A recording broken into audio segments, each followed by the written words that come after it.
Don't start that tapping. Well, today, folks, we're going to talk about the turtle. What? The turtle stuck his head in and couldn't get back out. What's the joke of the day? Cut my legs off and call me short. Well, folks, this is probably going to be a boring podcast today. Mine. You don't want no problems. Stupid. Alright. Good? You good? I'm good. We're all good. David probably is my right ass corner. I ain't good. Well, you have to get good. At least we ain't lying.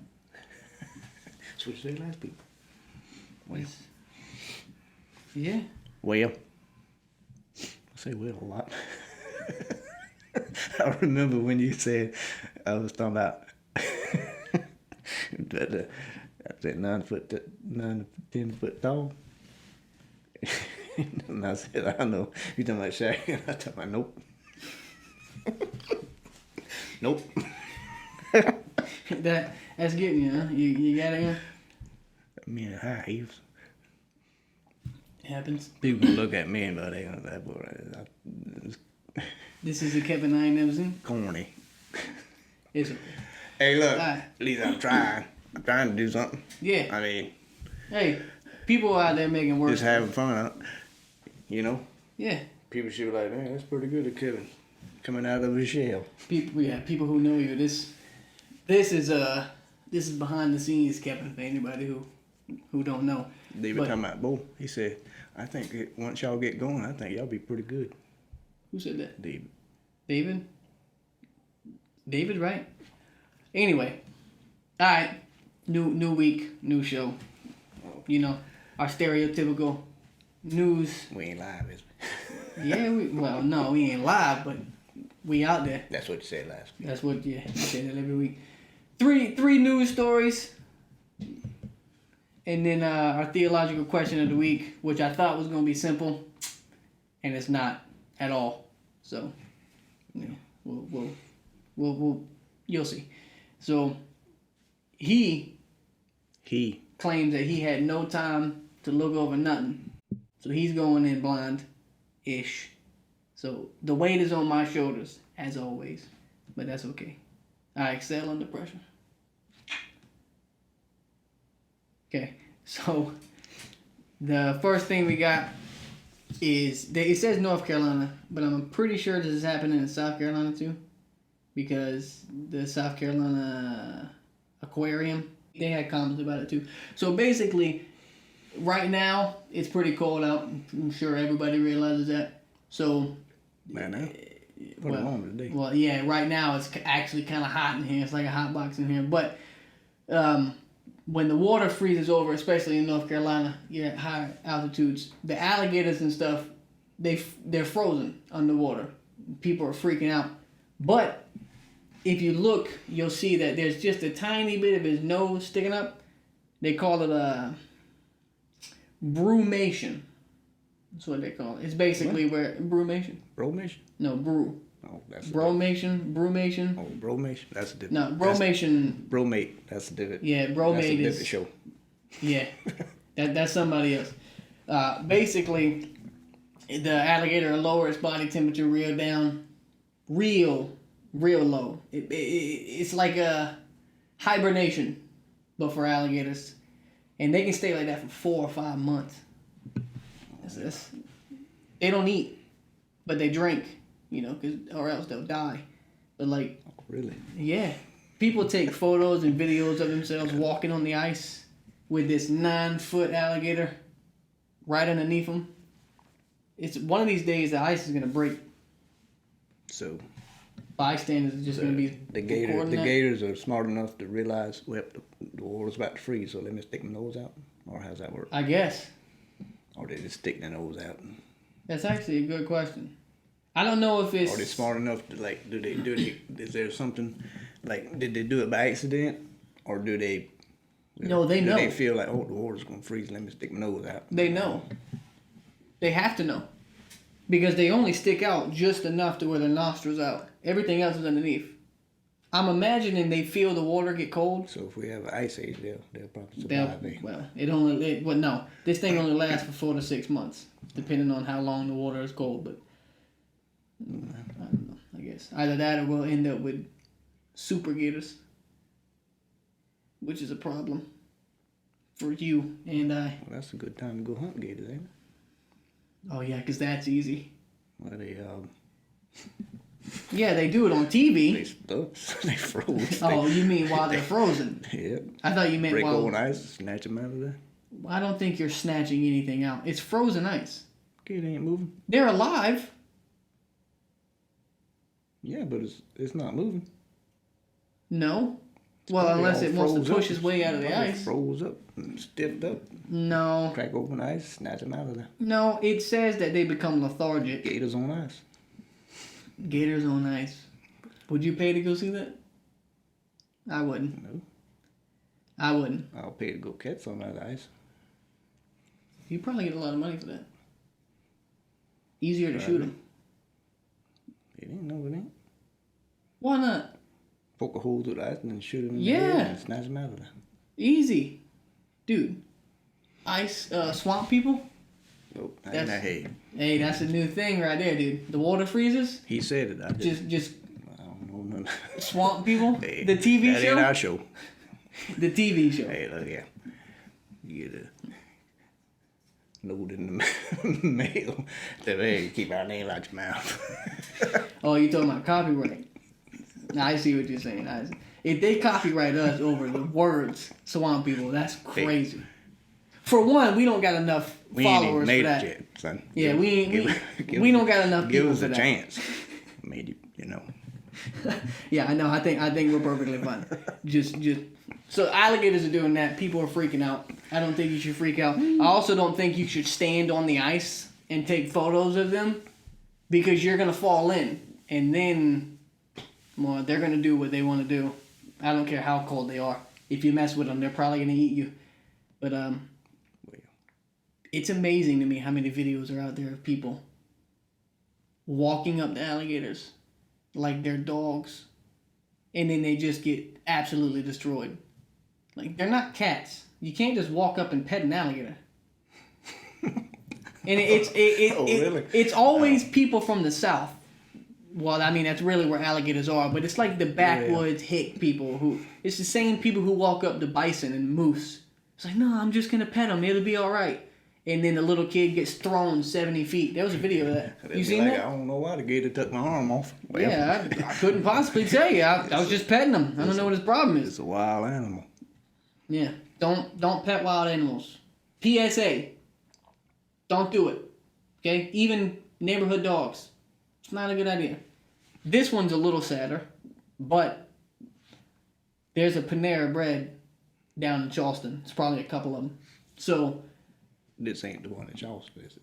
no, They be sitting here laughing. we're gonna get a lot of letters. This Panera Bread, it's upstate, but they're in 3 lawsuits right now. 2 of them are from a death, and 1 of them are from a permanent injury. So Panera Bread has a lemonade. It's called a charged lemonade, and it's caffeinated. They didn't used to advertise it as caffeinated lemonade. They did that after somebody died. So basically, they got 3 lawsuits. 2 are wrongful death, and 1 is a lawsuit of permanent heart problems. So the permanent heart problems is a woman named Lauren Skirrett. Pretty sure that's how you say that. She's 28. She had no underlying health problems. She was a surfer. This woman's an athlete. She drank 2.5 of those lemonades. And she said it caused her to have an episode of palpitations. And she actually had to be hospitalized because it got critical at one point. Her heart rate just spiked. It shot way up. And she went again in August because she had rapid heart rate. And she was treated for new onset arterial fibrillation. I think that's how you say that. It's a irregular heartbeat. Like It's fibrillation. That is not fibulation. Fibrillation. Fibrillation. Okay. What school you went to? Colleton County. There you go. All your tax dollars. It's basically irregular heartbeat. It's very rapid. It's not a good thing. So that's been going on with her, and she even now she's got shortness of breath, palpitations, brain fog, difficulty thinking and concentrating. She got body shakes, weakness, and like this is all according to her complaint.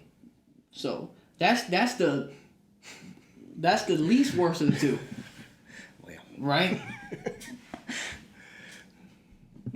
What's your problem? Continue on, son. Okay. That's the least worst of the two. Just thinking. I see you're thinking. The cogs are turning. You got something brewing. So, it's a 30-ounce large lemonade. Like I said, it was previously listed as having 390 milligrams of caffeine, which is only 10 milligrams short of the daily recommended max for adults. That's a lot. She had 2.5.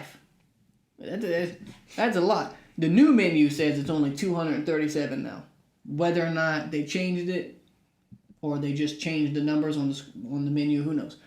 But in October, there was another lawsuit. This one's in Philadelphia, where a 21-year-old University of Penn student, Sarah Katz, she died from a heart attack at 21 after drinking the beverage. Now, the two death stories, both of those people had underlying health problems.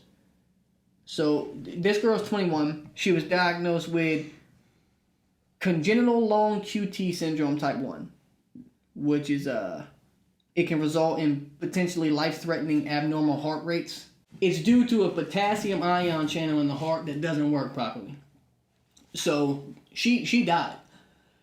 Now, there wasn't too much further detail in it. I'm sure you can go online and figure it out. But the fact that she had that condition and then drank this drink, they probably didn't mix. This is why they're taking out to drink energy drinks. Drink the drink. This is why they're taking out to drink energy drinks like when you're on the beach in the summertime. Because your heart rate's already through the roof. It's hot. You're dehydrated. Like, you're not helping yourself out. You're making things a lot worse for yourself. She was only 21. Like, the next guy that died, he was in his 40s. So, it seems, not that it fits, but it seems a little more likely for him to have heart-related problems. But this, like, she was only 21 years old and died. I know she had the heart thing when she was born, but still. And then in December, there was a man in Florida, because it's always Florida, going back to the alligator story. That's what I meant to say. It's always in Florida. They're always messing with things. They got bears, alligators. They have bears, alligators, American crocodiles, anacondas, pythons, monkeys. Like, Florida is just every state mashed together with a lot of drugs. What? Yeah. No, see, I'd only go to Florida for like a small vacation. I'm not living there. But the dude who died in December. So it's a zoo. Yeah, Florida is basically a giant state-sized zoo, and the people there too, they're a part of it. They're a part of the exhibit. Some of those people down there. Let me stop before we get another letter. There's a lot of people in Florida. That's a lot of letters. In December, a man from Florida, he died. He was 46. His name is Dennis Brown. He also had a heart attack. He died of cardiac arrest. He was a sip club member at Panera, which basically meant that you got unlimited drinks, and he was drinking the lemonade, and he later died walking from home. So his job is like right next to the Panera, and then it's not too far from his house. So he was drinking it. He was on the way home, and he died. Now, he had chromosomal disorder. Yeah. So he's got a. I'm not laughing at the man. I'm laughing at you. Why? The way you said that. Chromosomal? That's how you say it. Chromosomal disorder. You drink the lemonade, eh? Ain't that what they tell you? They drinking the lemonade. They drinking the lemonade? Yeah, but They drinking the lemonade. that's the lemonade that you definitely don't want right there. There's a lot going on. But he drank it. Drinking the Kool-Aid. It's Kool-Aid. Yeah. But I mean, I guess you could say lemonade. Yep. Sometimes when you drink Kool-Aid, you don't make it. I don't know if it's just me, but that saying was used in school for several different things. I'm sure you know what I'm talking about. I don't think I gotta explain. But due to that disorder he had, he didn't really drink energy drinks because of high blood pressure.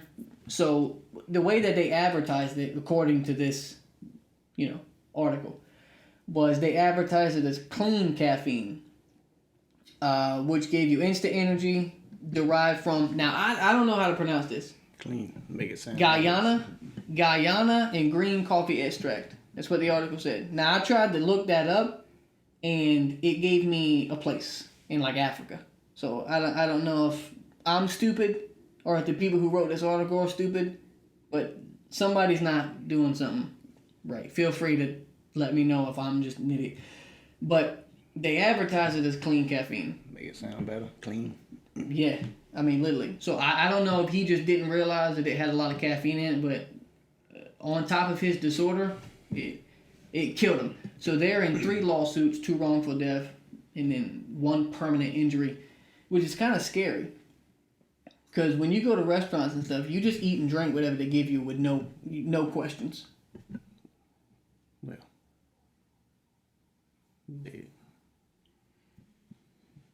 when you order that, they don't have it.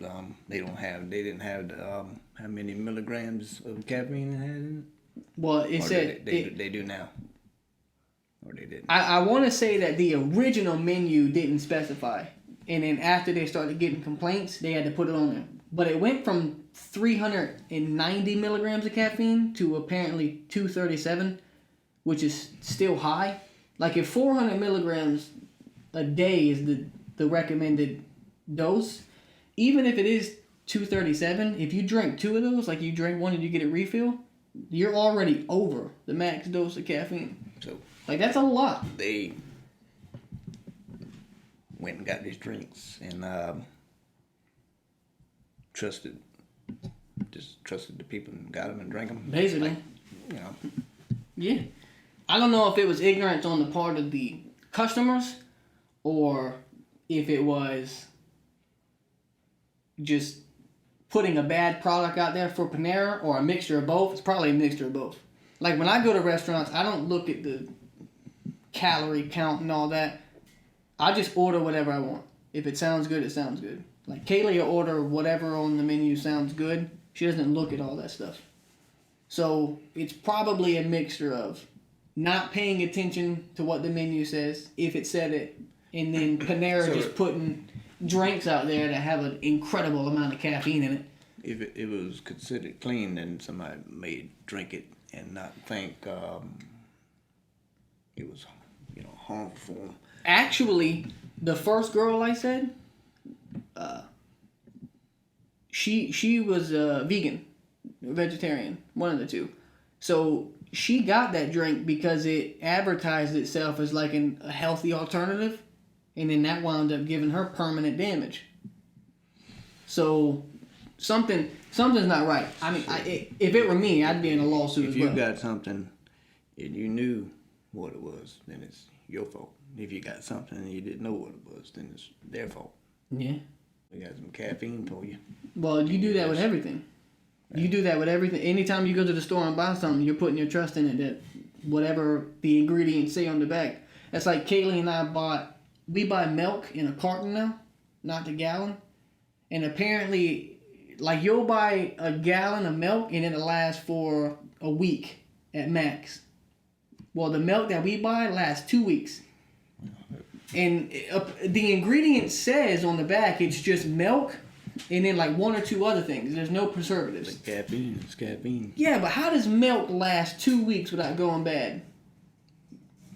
So we're just trusting that these people are putting all the information on there. That's like buying a bottle of liquor and drinking it.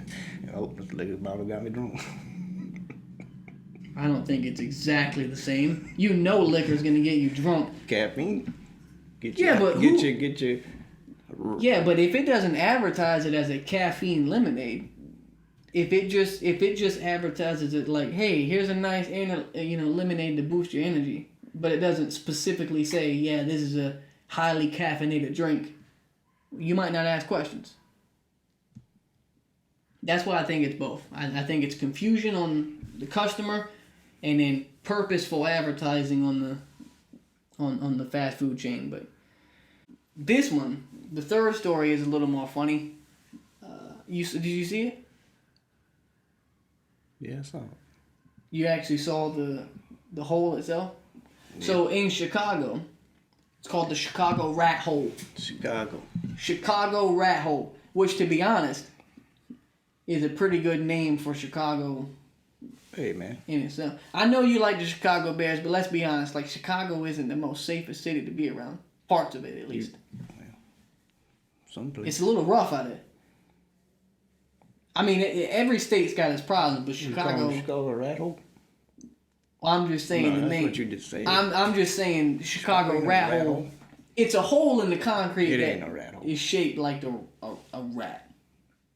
Well, technically, some parts of every state are rat holes. Well, you said it, I didn't. You ever been out where I live? It's not that bad. Field rats. You got rats as big as... You talking about the rats or the people? Big as possums. Oh, I ain't seen none of them yet, but I hope it stays like that. So you got the big city rat. They big as big cats. Oh. The old country rats big as possums. Dude, I have seen those things. Hello? It's the missus. I was literally inside washing my hands, and I go, watch Kaylee call me. For sure. It's that husband instinct. What were we talking about? Rat holes? Yeah. I've seen videos of rats in New York this big. And for people who aren't watching, like they're just listening, it's probably the length from fingertip to elbow. You ever seen them no joke. You ever seen them rats in the subway crawling on them people while they sleeping? Yes. I think it's about that big. Everybody else is freaking out, and the dude is just, I mean, he must have worked a 14-hour shift. That thing is all on him, and he's not even moving. You ever seen the people who play with him? Like, they'll pick him up and start petting him and stuff? They'll carry him around in their little pocket in the front right there. That's all. Those are the New Yorkers. They've been around for a while. That's like in... They the ones that's been there. Yeah, they in the rough of it. Anyway, so it's called the Chicago Rat Hole, and it's near 1918 West Roscoe Street, Chicago, Illinois. And just in case you couldn't put it together, it's shaped like a rat. That's why they call it that. It's gotten really popular since this year, like early January, where people it's like a pilgrimage. They're just flocking out there when they go to Chicago to take a photo with this hole. People say they've known about it, like people who lived there for 20, 30 years, and they don't know exactly how or when it got there. But it's been there probably since the 90s. And they call it a rat hole because it looks like a rat, but some people think it's a squirrel. You laughing at his name? Seth Maggle? Maggle. Lincoln Park Zoo Urban Life Institute. He thinks it's actually a squirrel. I mean, this guy works around animals, so I'll take his opinion over the folks who live around there. But he thinks it probably fell out of a tree. And he thinks it's a squirrel because of the way it looks. And also, it was wet concrete. They don't pour wet concrete in the middle of the night. And rats are nocturnal.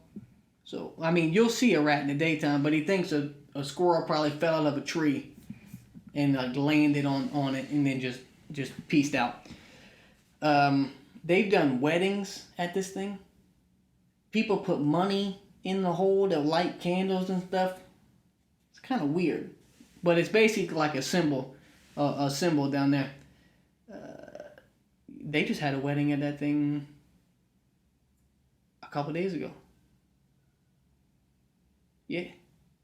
That's kind of weird to me, though. Like, out of all your wedding venues, you pick the sidewalk of a impression in the concrete that's shaped like a rat? A restaurant wasn't fun? I don't know. That's just me. Looked like a squirrel hand, you know, when That's what I'm saying. The guy thinks it's a squirrel. Well, he must didn't make it because they didn't see him get up and walk away. Yeah, there's no other. There's no trail of him or anything. It's just that one thing. On the 19th, some unknown person. They thought it was the city council, but the city council is like, no, we had no part in this. So why who you know, did the workers come back the next day and find him? And if they did, why did they leave it like that? Maybe they didn't. Like, maybe they filled the hole and expected it to dry, and at some point, the squirrel fell in there. Come back and look at yeah, but if it was a squirrel, squirrels can jump pretty far. Somebody had to pick the squirrel out, huh? No, if it fell and immediately jumped out. It couldn't have jumped out. How? It couldn't have jumped out the way it landed. Yeah, it could have. It landed on his stomach. Yeah. Dude, have you ever seen a squirrel jump? If it jumped out, the impression would have been totally different. No. It wouldn't have. You talking about bounced out? The way it looked. If he would have landed, he would have made all kinds of things and jumped out. Well, for one, first of all, he probably wouldn't have jumped out. He'd have ran across it. Well, for one, no. Yeah. Nah, I don't know. Look, who knows? Something made it. On the 19th, somebody that they thought was the city council, but it wasn't the city council. It was just somebody who I guess has nothing better to do. They filled it with plaster and cement, and people were not happy about that at all. I mean, that thing has been there for like 20, 30 years. So a lady, I'm pretty sure it was a lady. You know. I don't know why I said lady. I think I read that in the article, but it said it's a lady. I am assuming. I'm sorry. Forgive me. Yeah. Somebody later came and like strategically dug at the cement and stuff and brought it back to what it originally looked like, and nobody's messed with it. I mean, it's only been like a week, so who knows? But Chicago rat hole, the best wedding venue you've ever seen. Before you pass on in this life, make sure you go see the Chicago rat hole. Yeah. Dude, the Washington Monument, Stonehenge, make sure like you all see that stuff. the famous rat hole. All that stuff. Dude, Washington D.C. Forget it. The Chicago rat hole. That's got to be #1 bucket list. Or you're not living your life. You're not living your life right. We're just gonna say it. Well, when we go to the game, like it or not. We'll stop by. Oh, you're that confident that we're going to a game, huh? Yeah. Going this year. All right. Well, you let me know when that's supposed to be, because It's happening. Well, for your sake, I hope so. I'm going. Go? No. Tell me ahead of time. I want to go. If anybody wants to go, they can come along and pay for me. How generous of you. Hey, get to go on trips with me. Yeah, they're paying. So? You act like it's a courtesy to them. Yeah. They're humbled by your presence. Is that what it is? You know, I end the show doing a good deed. That's a good deed somebody can do. That's more than a good deed. That's a... I'm going. All right. We're on to the theological question of the week. Now, if anybody didn't prepare for it, it's him. Admittedly, though, he said that, but he's got some things brewing. I went into mad detail with it. Like, if you could see my notes right now, it's kind of crazy. But theological question of the week, the segment that I know everybody waits for all the way to the end because it's just so amazing. Did the Bible condone, which means accept, slavery, right? During slavery in America, they had a Bible, which for one, let's just be very clear right off the front. It was highly redacted, meaning that they took a lot of scripture out to justify their own ideas. Okay, let's get that out there first and foremost.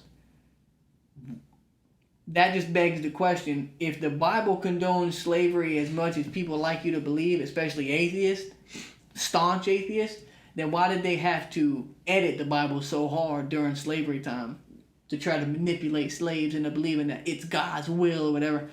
So there's your first hint on my stance. Just so we're clear, the Bible definitely doesn't condone or support slavery, right? Now we're gonna get into some detail here. When we say slavery, you know what's funny? I feel like I'm my most relaxed and genuine during the theological question of the week. I don't know what it is, but I'm like very, very easy flowing.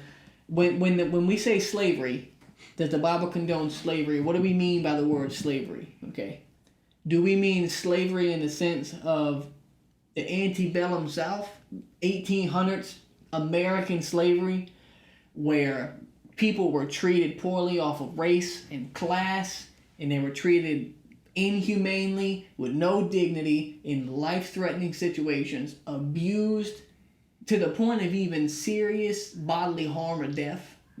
Or when we say slavery, do we mean indentured servitude, which is where an individual would voluntarily place themselves under the helm of somebody to pay off a debt that they couldn't otherwise afford to pay off, right? That's indentured servitude. You can't pay it off in a financial way, so you're going to work to pay it off, right? Voluntary labor. So those are your two definitions here.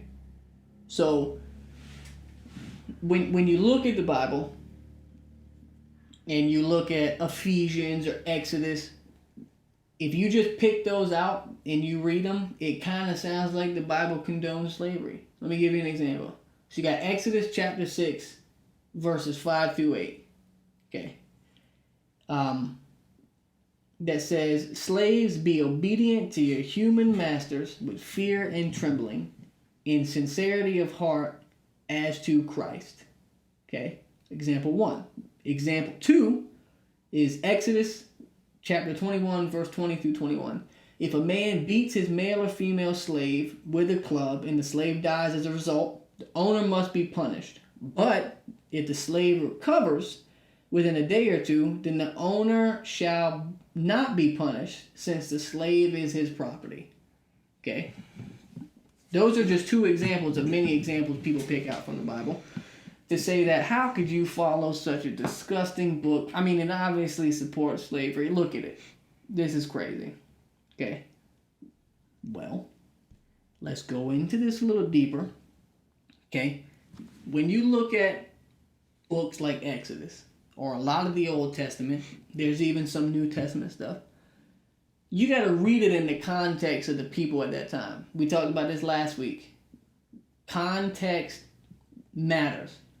You can't read things from the Bible in your 21st century lenses. Okay? You got to take those off and put ancient Hebrew lenses on to see what these people saw.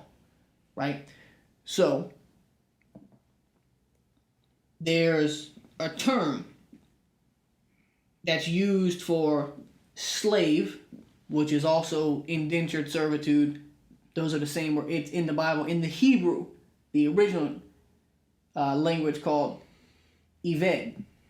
It's E-B-E-D, but it's pronounced Eved, like with a V.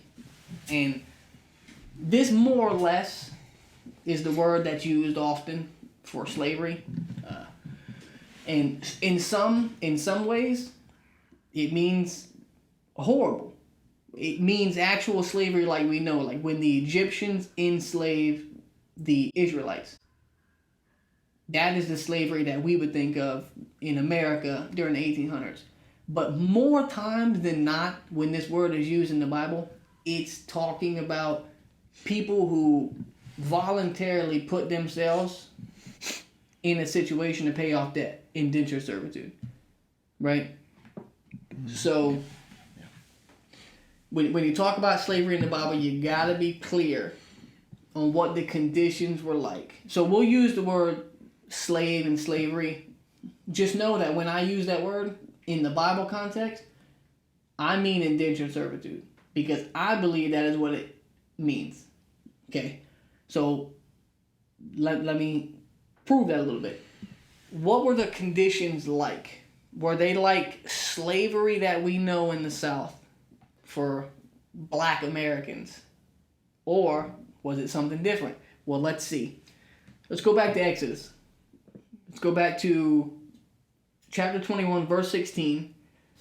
And it says, "And he that stealeth a man and selleth him, or if he be found in his hand, he shall surely be put to death." Right?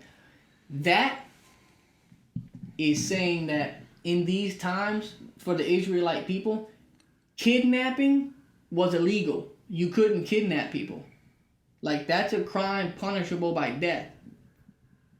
So how can you enslave people when you can't even kidnap people? Especially Israelites. You couldn't enslave your own people. You couldn't enslave your own Israelite people. That was worse. Right? That's brother on brother. That's how they viewed it. Okay? So that makes it hard to enslave people right there. So let's go to Deuteronomy chapter 23, verses 15 and 16. "Thou shalt not deliver unto his master the servant which has escaped from his master unto thee. He shall dwell with thee, even among you, in that place which he shall choose in one of thy gates, where he liketh the best. Thou shalt not oppress him." Okay, let's put it in a little bit of layman terms here. If a slave comes to you, and escaped from his master, you are not to take him back to his master. He is to dwell among you and your people, anywhere of his choosing, and you will not oppress him. That is exactly what that says. Okay? So, if a slave didn't like his master, he could leave. Especially in the Israelite sense. Like, we're talking about the Bible. Let's keep it focused. What happened in other parts of the world, that's not what we're talking about. We're talking about the context of the Bible. If somebody was a slave and they came to the Israelite people, escaping from their masters, the Israelites were not to take them back. They were to allow them to dwell in wherever they liked, and you were not to oppress them. Okay? This is not what other people were doing, by the way. If you want to contrast it to what other people were doing in other cultures, you have the law of Hammurabi, which he was from about 1792 to 1750 BC. In his law, he says if a man should harbor a fugitive slave or slave woman of either the palace or of a commander in his house and not bring him out in the herald's public proclamation, that house owner should be killed. So they're already going to take the slave back. You're obligated. If you don't take the slave back and you harbor him, they're going to put you to death. Right? That's a different that's how a lot of the cultures at the time handled runaway slaves. God didn't command his people to do that. They were to be different. Okay? Are we getting the picture here? You want to add anything? I mean, I got more, but wait to get finished. Okay. Let's jump to Exodus, right? I'm pulling verses because that's what people do. They'll pull verses and they'll look at one verse, no context, and a lot of times, the King James version of the Bible, that was written a while ago, a good while ago. And a lot of the terms for slave, it doesn't say slave. It says indentured servant or servant, right? They adapted over time and put slave, and I'm not exactly sure why they decided to do that, but I guess they figured it fit more, but it doesn't, okay? And this isn't a King James only argument, blah, whatever. Like I'm just for translation purposes. So you go to Exodus chapter 21, verse 26 and 27. If a man hits his male or female slave in the eye, and the eye is blinded, he must let that slave go free to compensate him for his eye. If a man knocks out his tooth of a female or male slave, he is to let that slave go free to compensate for the tooth. Okay. Well, if the Bible really condones slavery, you do realize how bad slavery is, right? Like, they're considered your property in the sense that they have no human right. Well, that's not what this says. If you hit your slave and you blind him or knock his teeth out, even just knocking someone's tooth out, like people in regular fist fights can knock someone's tooth out. If you even do that, your slave goes free. That's their compensation. That doesn't really sound like the oppressive slavery that people try to make the Bible sound like, does it? I don't think so. Deuteronomy 15, verses 12 through 14. After a fellow Hebrew seems himself or herself to be your servant and serve you 6 years, the 7th year, you must set that servant free. When you release a male servant, do not send him away empty-handed. Give him a generous farewell gift from your flock, your threshing floor, and your winepress. Share with him some of the bounty with which the Lord your God has blessed you. So you can only keep indentured servitudes, aka slaves, for 6 years. And on the 7th year, you let them go. Not only do you let them go, but you give them a generous amount of what you own, because not only did they help you acquire it, but this is a blessing from the Lord. And you're doing that so when they leave you after they paid off their debt, because remember, they're only in your captivity because they're paying off a debt, right? So when they leave, you send them on their way with everything that they'll need to start over, not having to go from scratch, but already up and on their feet. Does that really sound like the God over horrible slavery? No, not really. Not to me, it doesn't. So, you... Do that. Huh? Right there. So Deuteronomy 15, this is a couple verses down from that, 16 and 17. But suppose your servant says, I will not leave you, because he loves you and your family, and he has done well with you. In that case, take an awl and push it through his earlobe into the door. After that, he will be your servant for life, and do the same for your female servant. So, your servant, you see how it says the word servant? Some people translate it into slave. He can decide to stay with you for life because he says, quote, I will not leave you, because he loves you. It's kind of hard to love a slave owner if they're treating you the way that people claim the Bible condones slavery to treat you, right? I don't know of any slave who lives in horrible conditions, especially such as the ones in the 1800s America. I don't think any of them would say, I'm not going to leave you, master, I love you. You know? So this doesn't sound like the slavery that atheists and agnostics try to push on people to make you believe that the Bible condones this absolute horrible thing. This doesn't sound like that. Right? Not at all. And there's more that, we just don't have time to go into. But there's one more thing from the New Testament, because all that was Old Testament. And this is about Paul, right? In Philemon. So you got Philemon, chapter 1, verses 15 and 16. This is where I literally had his name yesterday. How do you pronounce his name? Philemon was a church leader and a slave owner, right? And one of his slaves ran away to seek comfort with Paul. His name was Onesimus. Okay? So when he came to seek refuge with Paul, Paul wrote something to Philemon, this church leader, that basically sounded like you shouldn't have slaves, right?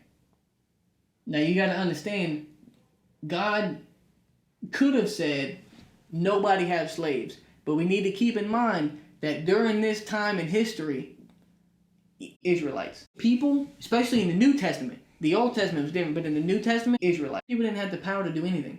They couldn't change the status of what was going on. Slavery was, they were under the Romans, right? And that was a Roman practice that they did heavily. They had no influence to do that. And in the Old Testament, after 400 years of slavery, God was trying to work his people out slowly over time, because over time, he was trying to accomplish a goal, right? This is looking through the context, the lenses of ancient people. So you get to the New Testament, this almost sounds like Paul telling them you shouldn't have slaves, okay? Philemon, chapter 1, verse 15 and 16. It seems you have lost Onesimus for a little while, so that you could have him back forever. He is no longer like a slave to you. He is more than a slave, for he is a beloved brother, especially to me. Now, he will mean much more to you, both as a man and as a brother in the Lord. Right? This is Paul telling a prominent church leader who happened to own slaves, you can't treat this man this way, especially since he's a brother in Christ. This man is no longer a slave. You should treat him as a brother. Right? This is Paul now. This is big character in the Bible. Okay? This is coming from him. All this stuff is just to get to a main point. Chattel slavery, like they had in, even nowadays, in a lot of parts of the world, and especially in what we know as America in the 1800s, this abusive tyrant, you're my property, you have no value.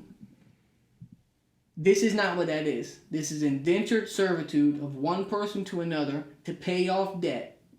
And there are rules that you must follow that over time became less and less and less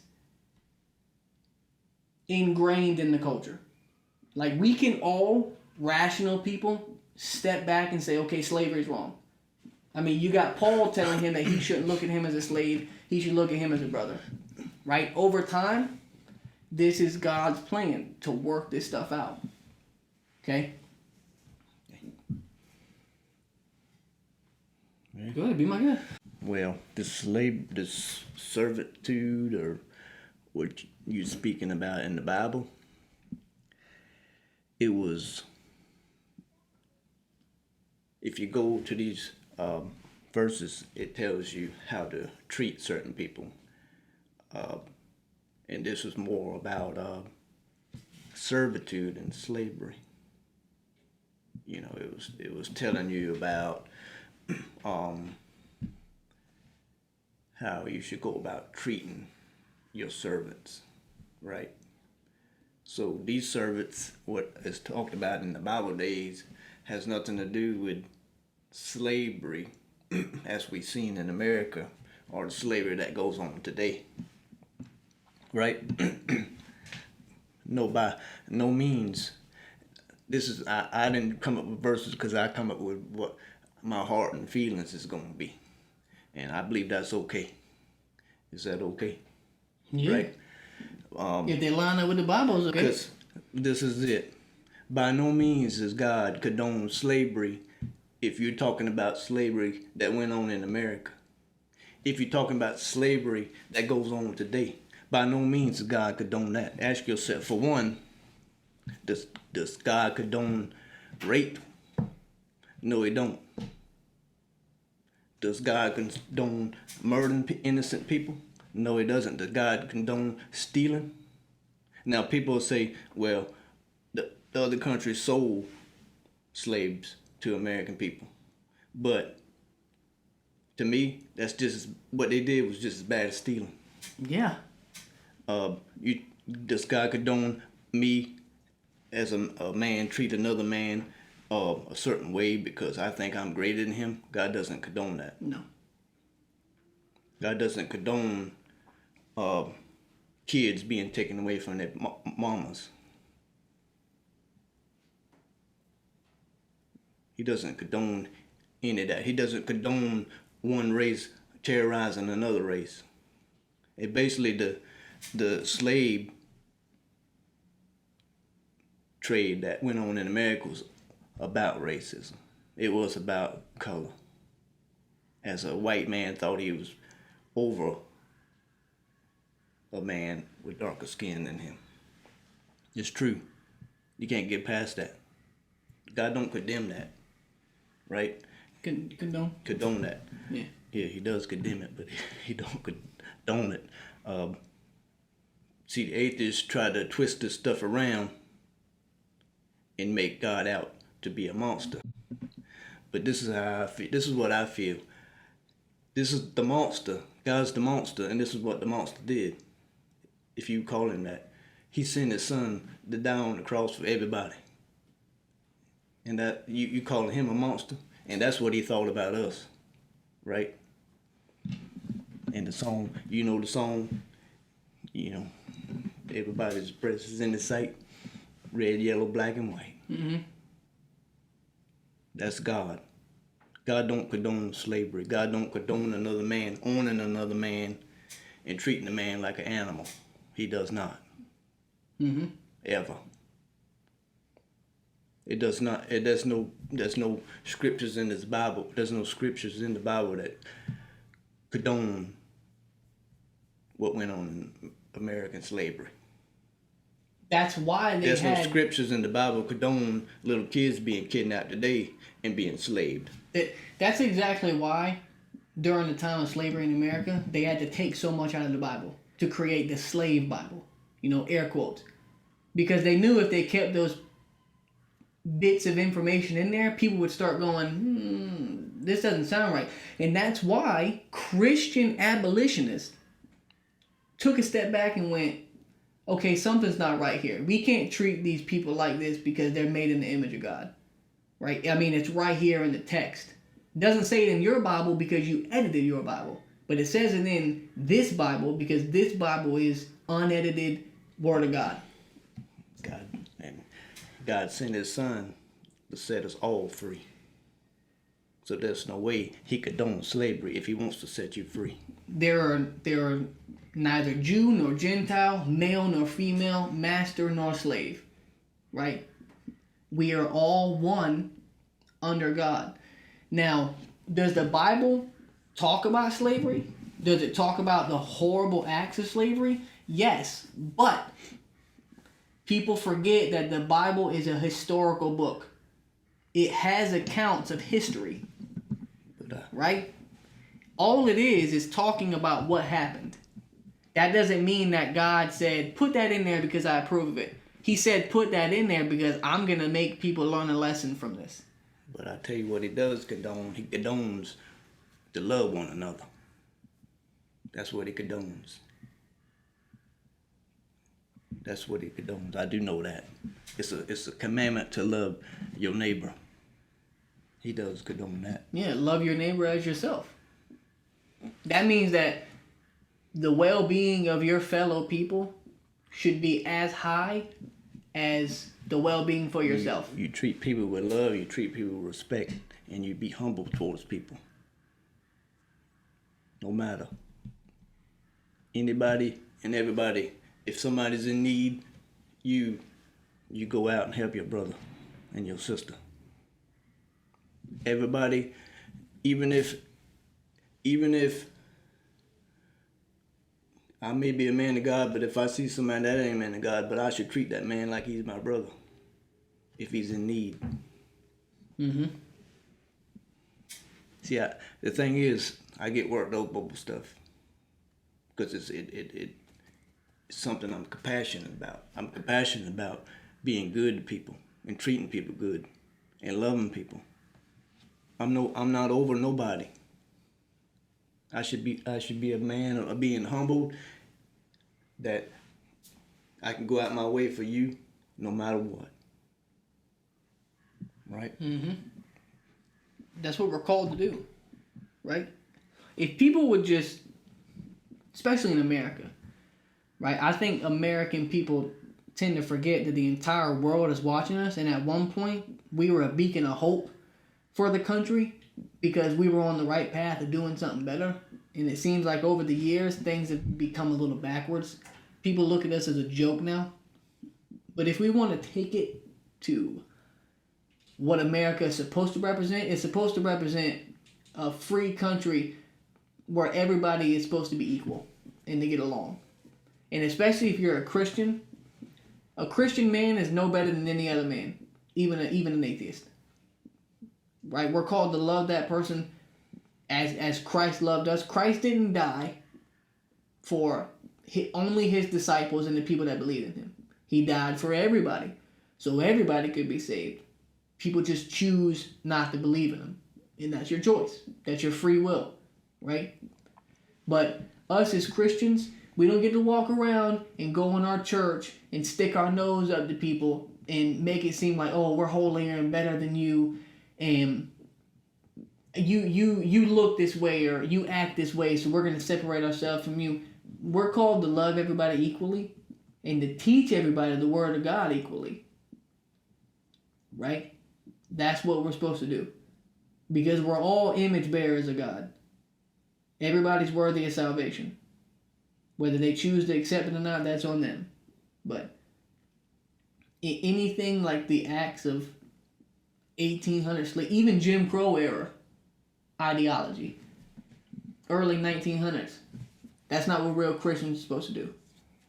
And our Bible, the inspired Word of God, does not condone any of that nonsense. I don't care how many verses you pull out, because I guarantee you that we'll be able to knock them down. Right? So, sure. Very, very in-depth theological question of the week. When I first pulled this question up, I was just looking online and I'm like, man, theological questions. Oh, does the Bible condone slavery? That'll be easy. That'll take us like what? 10, 15, 20 minutes to talk about? Maybe the longer side of that 20 minutes, because there was a lot to it. But I think it's important. I think it's something worth talking about, right? Because it seems like people, especially nowadays, are up in arms over race. Race is not as important as people claim, right? It seems like everybody, at one point it was, we shouldn't look through the lens of color because we all bleed red. Now it's, we should look through the lens of color, and oh, by the way, some people's color is more important than others. It seems like we went from kind of prejudiced to working our way to not be prejudiced to now the roles are flipping and we're going back to prejudice. It just seems weird. We shouldn't do that. We are called to be better, and it kind of seems like wires are getting crossed, but that's a different topic for another day. But what it comes down to me is, I don't really care what nobody say. If I'm speaking the truth, it doesn't matter. You can say what you want to say. As I'm speaking the truth, I'll always speak the truth. So it doesn't matter to me. You know, if I say something and it's the truth, you can get mad because, you know, when you do tell the truth, if you want people to don't want to talk to you no more or love you no more, just tell them the truth. If you want to get people not to like you, speak the truth. People hate the truth, especially the hard truth. So that's a little word to the wise there. Speak the truth, whether people like it or not. I mean, that's the point here. We talk about what we want. You don't have to like it. Don't like it. But the truth is the truth. And we'll speak it until we die. So the world knows you. The world knows you if you love or not. They know if you really love, and they know if you really don't. Like I always say, you can pretend to be down, but you can't pretend to be real, because real's real. And that's the way I look at life. Yeah. Right? Yeah. I'll throw that in there for free. Right at the end, a little bonus for you. But we hope you like it. I know the theological question was a little longer, but who cares, right? If you don't want to watch it, don't watch it. If you want to watch it, cool. We like that. So, also, a big thank you to everybody who's watched us. I know our first video got 100 and something views. Our second video, I think it's like 50 or something. And then I made 2 reels. Those are in the 50s. It's super cool. Like, we're just two guys. And for people to take their time out and watch our stuff, we really appreciate it. It's awesome. Continue to watch it. Share it with your friends. Even if you disagree with it and you want to show them what we're talking about, that's cool too. But we really appreciate the views, and we hope that you, I don't know, watch us again, give us a chance. I don't know. I don't know. I mean, that's it. You got anything else? No, I'm just I'm a quiet person. This is pretty big for me. We ain't celebrity status or nothing, but this is pretty big for me. And I get on here, I do the best I can. I mean, I'm just a simple person. I'm just a simple man. You know. Same. I'm just loud. So. Like I said, I ain't perfect. I mean, nobody is, and you know.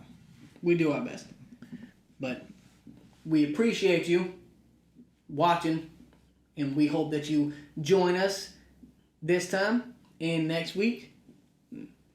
Stay safe out there. Be good. Appreciate everybody. Yeah, just go out your way and show somebody love. Just do something very special for somebody and just tell them you love them. Yes, sir.